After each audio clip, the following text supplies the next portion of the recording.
Buenas a todos, de nuevo a esta nueva entrega de Vamos a recomendar cosillas. Hoy os traigo cómic. Vamos a empezar. Sé lo que digo, pero es que es un auténtico clasicazo. Y además lo estoy leyendo. Ahora me lo estoy releyendo. Y es que no puedo dejar de recomendarlo. Usagi Yojimbo.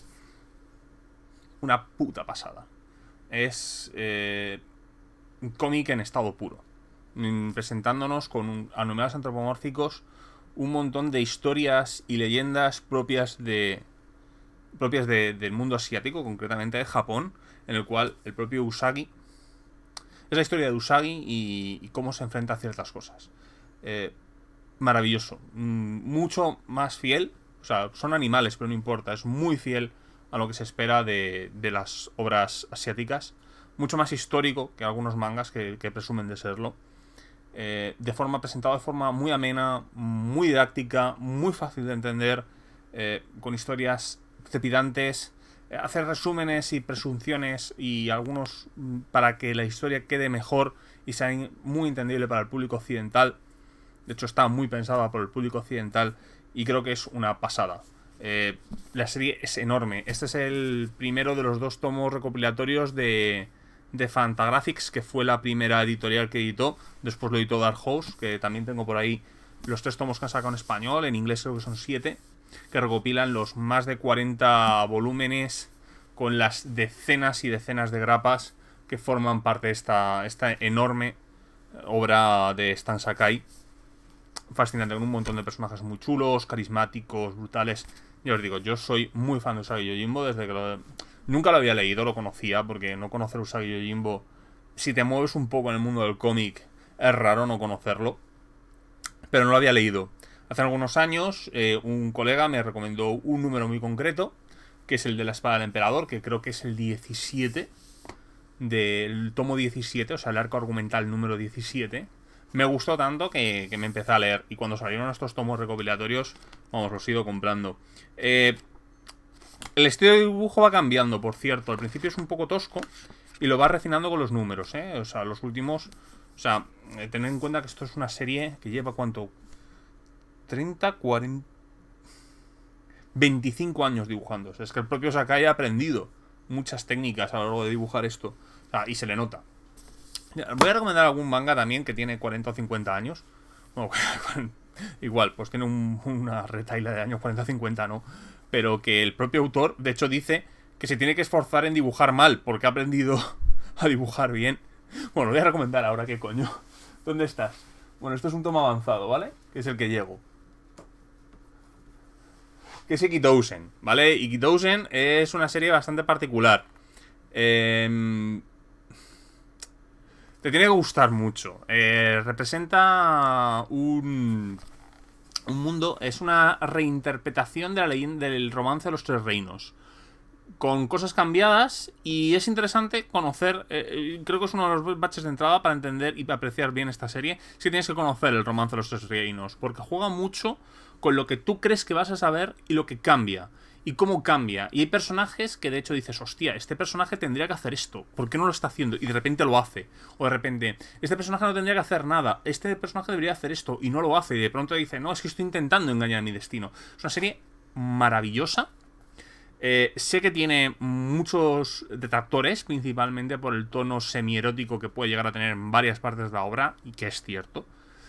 No creo que sea tan abusivo como mucha gente quiere decirlo, aunque es verdad que se regodea, el propio te dice que se regodea mucho en ese apartado, pero creo que tiene cosas muy bien tratadas, con personajes muy chulos. Y claro, como es una serie que él pasa 30 años haciendo, porque es una serie que se hace mensual, ya está terminada, se dedica 30 años a hacer.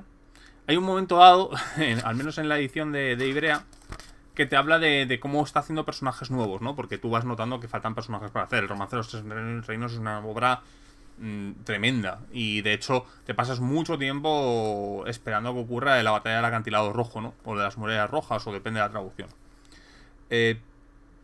Y claro, te dice que quieren introducirse nuevos personajes y te enseña los diseños previos. Y te dice que el problema que tiene es que, claro, como él ha aprendido mucho a dibujar y la forma de dibujar manga ha cambiado con el tiempo, porque no es la misma la forma con la que se dibujaba manga en los 80, en los 90 o en los 2000 o actualmente, lo podéis ver en las propias series. Mírate El puño de la estrella del norte o JoJo's cuando empezara y mírate Kaon. Es que el estilo de dibujo, las técnicas han cambiado y las modas han cambiado. Mira, por ejemplo, cómo se hacía cómic americano en los 90 de superhéroes, cómo se está haciendo ahora y cómo se hacía en los 60.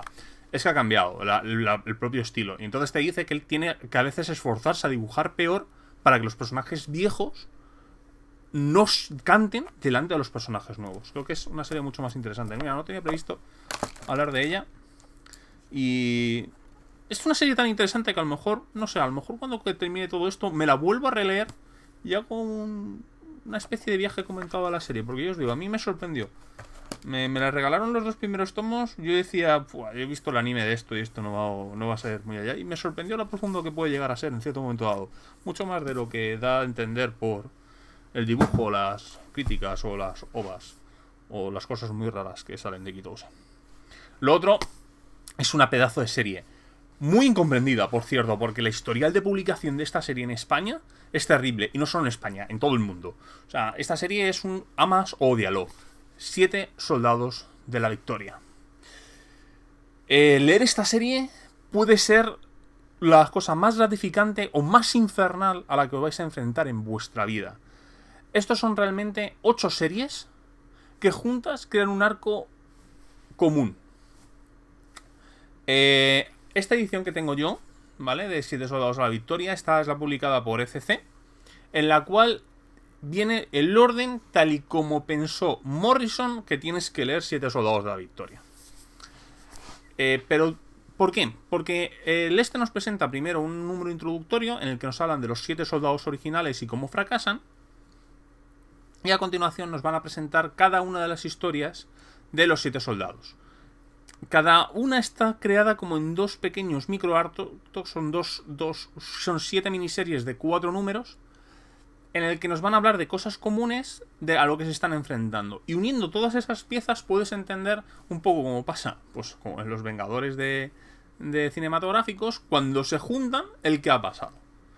Pero claro, saltar de un número o no leer el número en el orden adecuado puede provocar que la cagues. De hecho, es una serie de estas que tienes que... Está tan metareferencial dentro de sí misma que necesitas leer 2 veces, porque la segunda lectura es cuando te empiezas a enterar de qué coño ha pasado. Le pasa un poco como a Los Invisibles.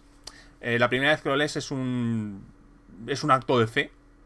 Yo concretamente en el guionista, es decir, Los Invisibles es de Morrison. Morrison es uno de mis guionistas favoritos del cómic. Me tiene que gustar. Estoy leyendo mierda, no me entero de nada. Y cuando la terminas dices, un segundo. Y empiezas a leerla de nuevo y dices, hostia, si estaba pensada desde el primer momento. Los Invisibles tienen otros problemas. También puedo hablar de Los Invisibles porque es una serie que, aunque es de un autor tan conocido, no es tan popular. Así que bueno, esto es todo por ahora. Nos veremos en el siguiente.